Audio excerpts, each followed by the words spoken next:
And I think one of the foremost examples of evil in the 20th century was Hitler's Third Reich, everything to do with Nazism. And yet, from that, we have some very beautiful and powerful examples of forgiveness. For instance, St. Maximilian Kolbe was condemned to death. He willingly took the place of another prisoner who was going to be executed, and he and 9 others were at Auschwitz placed in Barracks 11, which was the death suite, as it were. And normally the prisoners in that case were filled with despair, but because of his example and leading the prisoners in the rosary and for hearing their confessions and speaking to them of the need to forgive, they all died peacefully.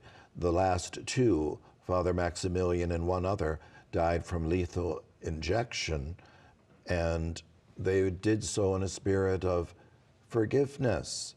And so the doors of heaven were opened to them.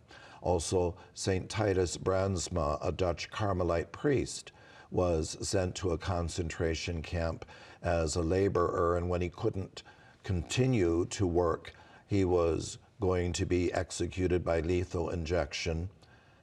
He said to the nurse who was injecting him, "I forgive you. God loves you and forgives you." That led to her conversion. Our willingness to forgive is something that can change another person's life. Also from that time, St. Faustina Kowalska, who died just before the outbreak of World War II, was given the Divine Mercy devotion. Why? Because mercy was needed in our 20th century and now our 21st century more than ever before. And to receive that mercy from Jesus, we have to be willing to forgive others in his name, even when it's very difficult. Again, we don't rely on our own strength, our own ability. We ask for the Lord's help, and that help will be given. And there's another wonderful example of a Protestant who learned and taught that lesson, Corrie ten Boom. She and her sister and their family were hiding Jews from the Nazis in Holland, arrested, sent to Ravensbrück, the concentration camp for women, and her sister Betsy died there. And then Corrie survived after the war. She went around speaking on the need to forgive.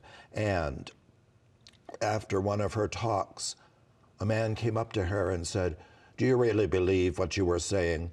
You can prove it, because I was one of the guards at that concentration camp where your sister died."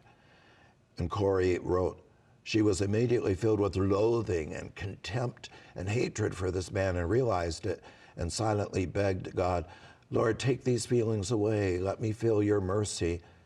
And that's what happened, so that she was able to say, "I do forgive you," and embrace him.